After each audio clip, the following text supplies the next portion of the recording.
The most significant honor a university can bestow is the honorary degree. At Georgia Tech, we hold these degrees dear. Only 28 honorary degrees have been awarded in the Institute's 129-year history. Honorary degree holders include President Jimmy Carter, Atlanta Mayor Ivan Allen Jr., astronaut John Young, and oil executive Pete Silas, and Senator Sam Nunn, who's on our faculty. Today, the Georgia Institute of Technology will confer its 29th honorary Doctor of Philosophy degree on E. Rowe Stamps IV. Rowe Stamps earned his bachelor's and master's degrees in industrial engineering from Georgia Tech in 1967 and 1972, respectively. He went on to earn an MBA from Harvard Business School, and since then has been extensively involved in higher education, and in particular in higher education here at Georgia Tech. I'd also like to note that Rowe and Penny Stamps, his wife, who's here with us today. Penny, wave to us.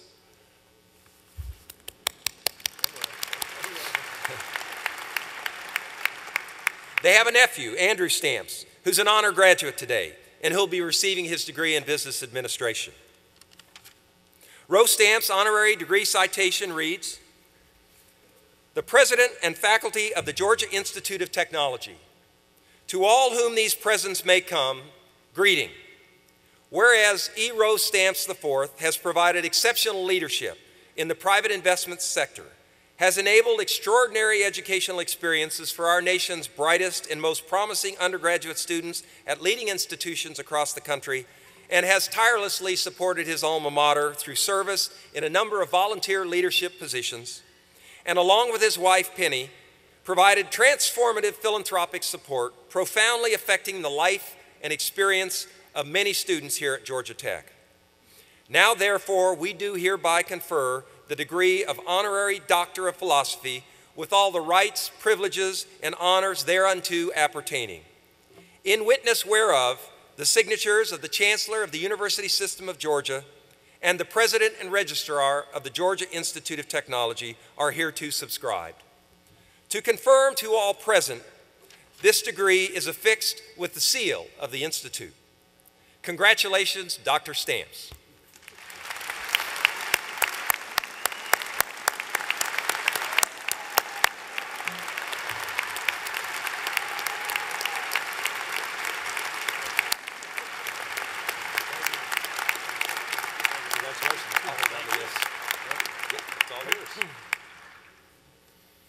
Thanks, Bud.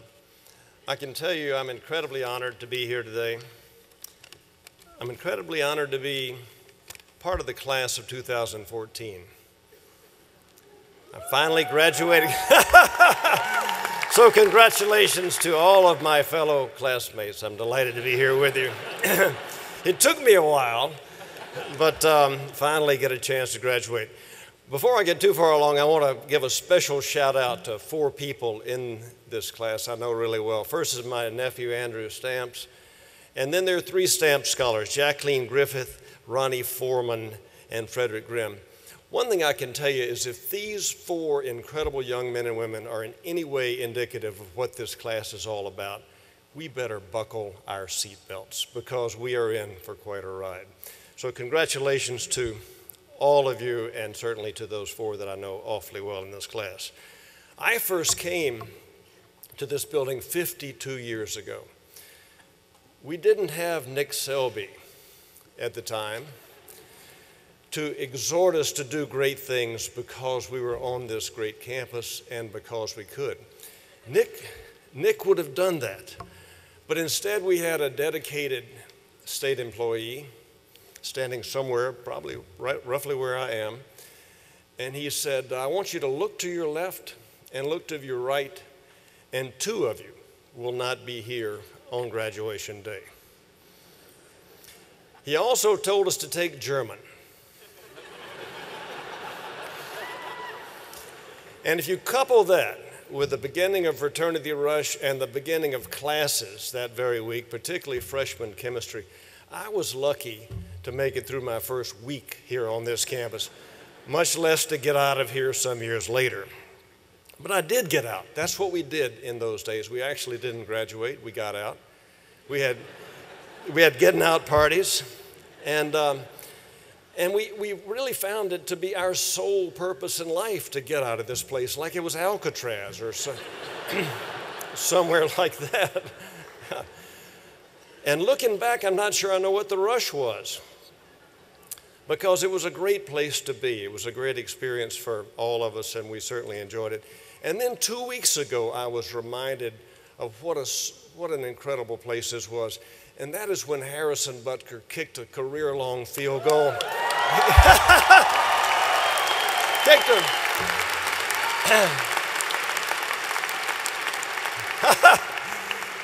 Kicked a career-long field goal to give us life.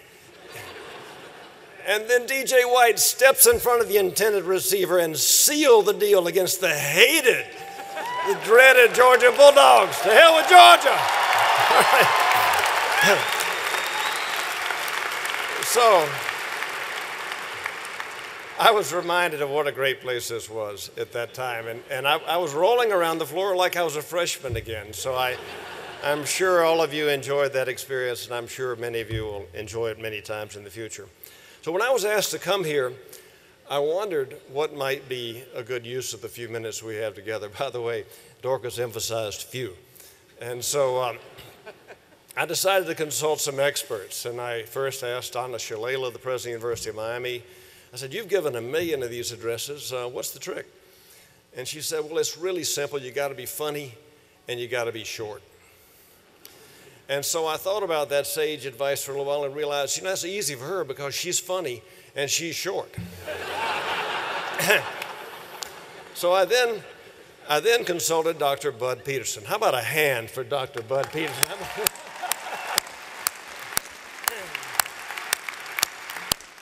Is this guy doing the job or not? And so I asked him, I said, what's the good use of our time? And he said, well, just tell them some of the things you learned. And I realized at that point that he had complete access to my transcript when I was here. So he could readily conclude I didn't learn a lot when I was here. And he must have been referring to some of the things that I learned along the way. So I was still challenged to find a good use for the few minutes we have together. And so I boiled everything I know down to 4 key points. Now, some of you will recognize these points because I'm sure you've heard them from your parents. But the first one is I want you to be prepared to work really, really hard. And I try to make that point to young audiences, and I ask, how many of you worked hard to get here? And I get a lot of hands. And then I ask, how many of you worked really hard to get here? And I still get plenty of hands. But when I think of working really, really hard, I think of a conversation I had a few years ago with a buddy of mine, an active duty Navy SEAL. And I asked him about that BUDS training. For those of you who don't know what BUDS training is, it's the final phase of SEAL training. And in that, 90% of the roughest, toughest, meanest, most determined people the military can summon fail out because they can't do the work. And I asked him, I said, Jason, how tough was that BUDS training? He said, well, they said it was tough, but it was nothing compared to combat. And they were right, according to Jason. He said, because in combat, you're too hot or you're too cold, everything's going wrong, your plans break down, and you got people trying to kill you. He said that's kind of a bad combination of things, and working hard is exemplified by what you have to do in combat. So the way I read where all of you are in your lives is that a lot of you have worked hard to get here, and a lot of you have worked really hard to get here.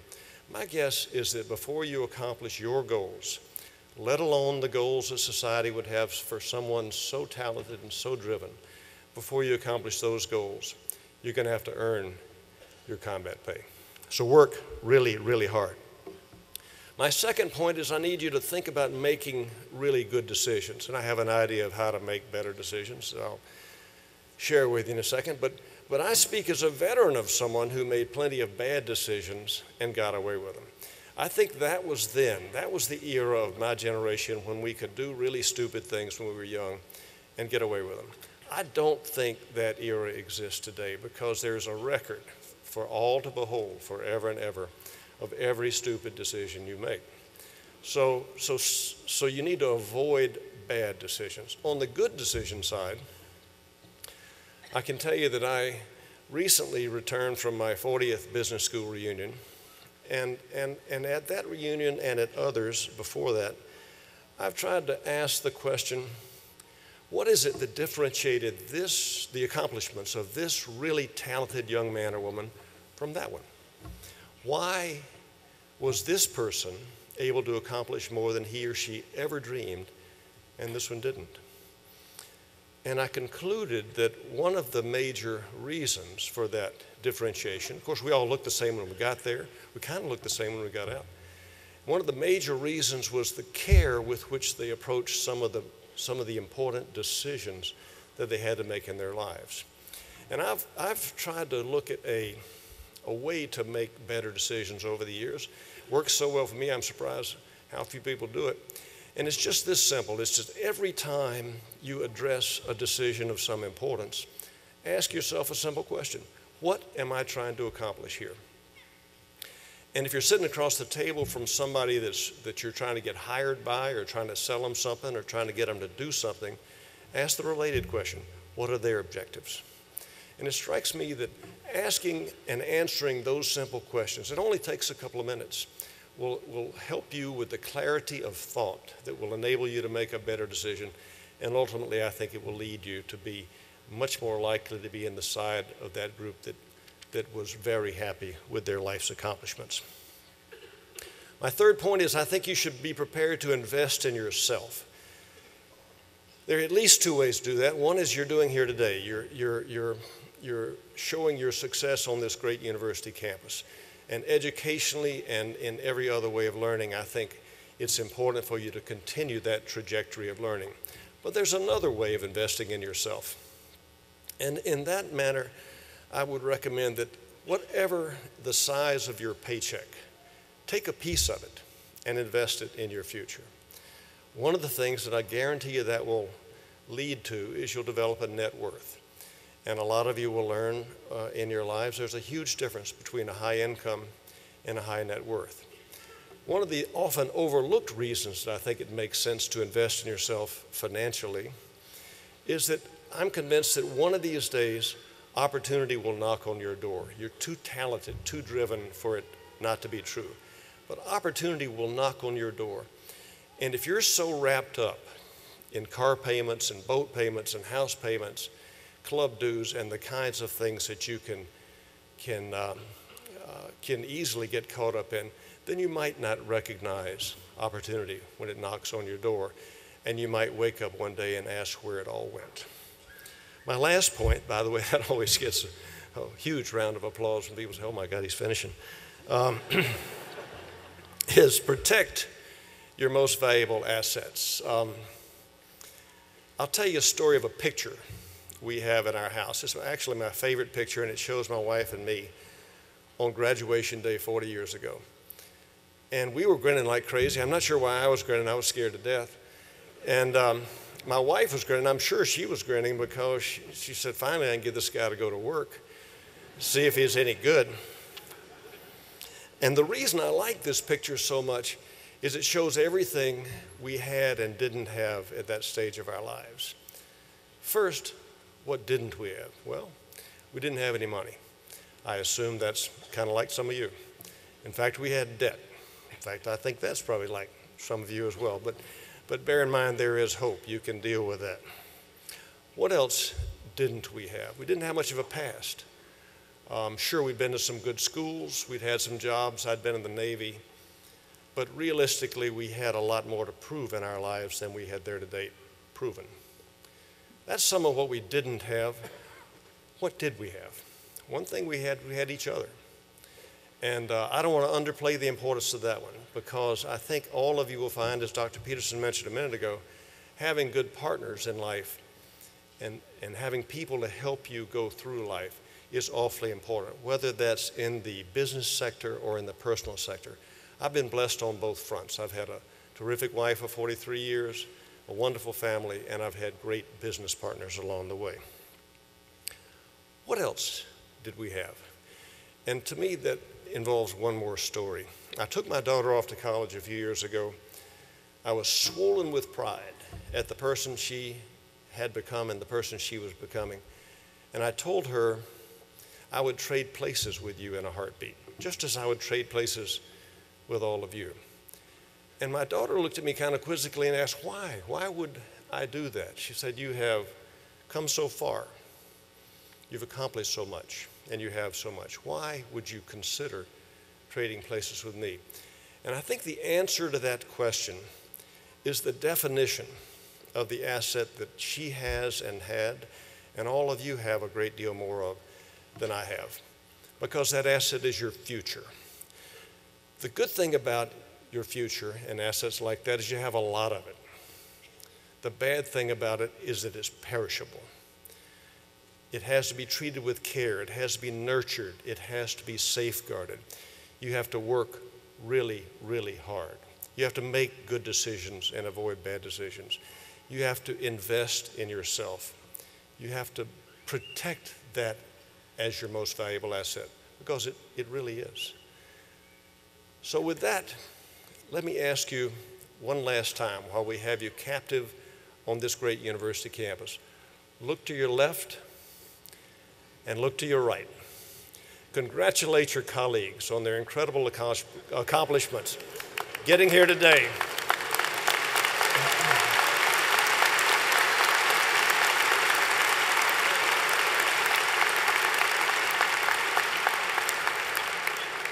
But now I want you to look straight ahead.